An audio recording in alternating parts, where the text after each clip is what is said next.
Tapi bokap kekeh kalau gue harus tidur sendirian. Hawa lantai 3 tuh paling beda. Dan gue langsung lihat ke arah sosok bapak tadi. Emang hilang. Peringatan, animasi ini dibuat dengan tujuan sharing pengalaman pribadi sang pengirim cerita. Dimohon untuk menghargai cerita tanpa menyudutkan beberapa pihak. Selamat menonton. Hai semuanya, kenalin nama gue Lia dari Garut. Gue anak pertama dari 4 bersaudara. FYI, umur gue 23 tahun. Lagi nunggu wisuda nih. Doain ya, biar cepet dapet kerja dan gak jadi beban ortu lagi. Hehehe.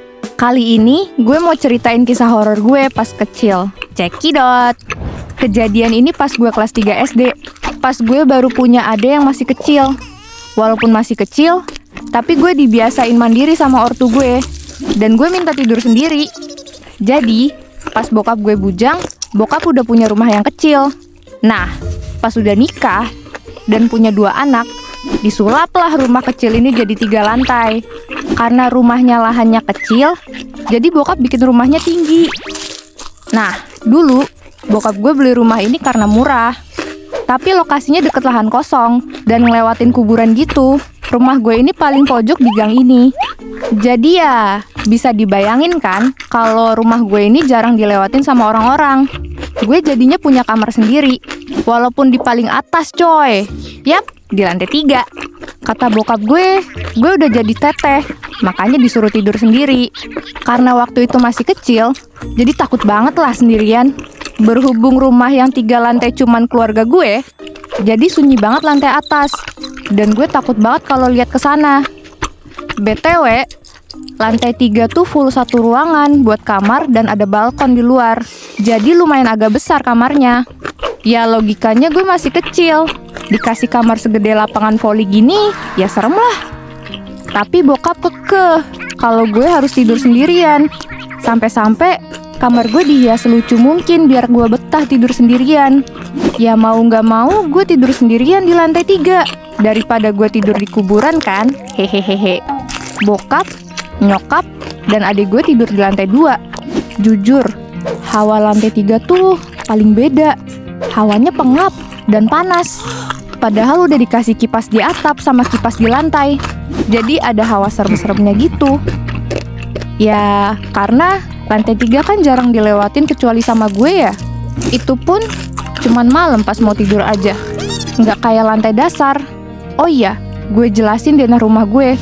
Lantai dasar rumah gue tuh ada toko kecil-kecilan dan ada dapur yang biasanya sering dipakai ngumpul di lantai dasar. Sedangkan lantai 2 itu kamar bokap nyokap. Selama tidur di kamar itu, gue sering banget ngalamin kejadian aneh. Pernah nih ya, pas gue lagi tiduran sambil nonton TV, tiba-tiba ada kelelawar masuk. Gue teriak-teriak, terus bokap gue nyamperin dan ngambil kelelawar itu. Bokap gue riuh banget pas ngambil kelelawar itu. Sampai naik-naik kasur sambil dikepret-kepretin pakai sarung. Tetep, itu kelelawar susah banget keluar. Bokap heran, perasaan jendela nggak pernah dibuka. Ini kelelawar masuk dari mana? Akhirnya dapet dah itu kelelawar. Karena masih kecil dan masih polos, gue mikir kalau ada kelelawar pasti horor kayak di film Dracula. Gue pun nangis-nangis mau tidur di kamar ortu gue. Tapi bokap gue nenangin dan bilang, kelelawar itu cuman mau main aja. Bener-bener bokap gue keras banget pengen anaknya mandiri. Akhirnya gue lanjut tidur di kamar gue. Senengnya setiap gue minta barang berbau hiasan kamar, bokap gue ngedukung dan langsung beliin. Bahkan bokap gue ikut ngehias kamar gue. Sampai-sampai kamar gue udah kayak kosan. Ada TV, ada kulkas, dispenser. Pokoknya bokap gue bikin kamar gue senyaman mungkin deh biar gue betah. Seiring berjalannya waktu, kejadian horor mulai bertambah. Gue jadi sering banget ketindihan dan mimpi aneh. Gue ceritalah ke bokap, tapi responnya tuh, itu mah kamu aja yang gak baca doa sebelum tidur. Padahal gue selalu baca doa, tapi masih aja ketindihan. Akhirnya bokap nempelin ayat-ayat Al-Quran biar gak ketindihan lagi. Ya alhamdulillah, ketindihannya gak sesering sebelumnya. Pernah nih ya, waktu itu gue mau ngambil selimut di kamar nyokap. Gue bingung ada bapak-bapak yang ngambil selimut. Terus gue nanya sama orang itu, "Pak, mau diambil kemana selimutnya?" Dia cuma senyum, cuk. Pas gue lihat ke kamar nyokap, selimutnya masih ada. Dan gue langsung lihat ke arah sosok bapak tadi. Emang hilang. Asli merinding banget gue. Gue ceritain ke bokap. Seperti biasa, beliau nggak percaya dan bilang, "Ah, kamu cuma salah lihat. Anak-anak mah suka berhalusinasi gitu." Gue bilang lagi, "Tapi aku pernah lihat nenek-nenek juga, Pak." Tapi tetep bokap gue nggak percaya. Puncak kejadian horornya pas gue mandi sore-sore jam 5. Abis pulang main, posisinya gue langsung naik ke kamar. Terus nyiapin baju di atas kasur. Pas lagi milih-milih baju dan mau nutup lemari, gue dikagetin sama 2 anak kecil yang nongol di samping lemari. Fix, ini mah setan kata gue teh. Anjing pisan, euy. Gue panik sejadi-jadinya. Gue lari malah kepleset anduk. Pas mau buka pintu, pintunya kekunci cuy. Padahal gue nggak pernah ngunci.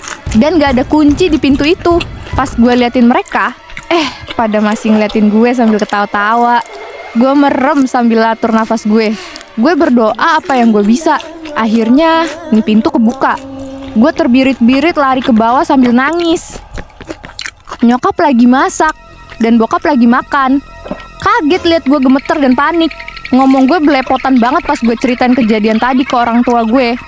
Mereka ikutan panik dan manggil Pak Ustadz. Terus nanya, "Pak Ustadz, kenapa ya si Lia ini sering banget ngalamin kejadian aneh?"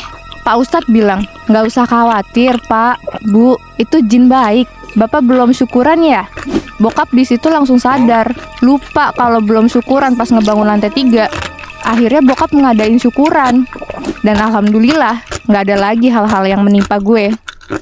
Ada kalanya kita lupa saat kita terlalu fokus pada pencapaian yang lebih besar, bahwa setiap langkah dan rezeki itu anugerah.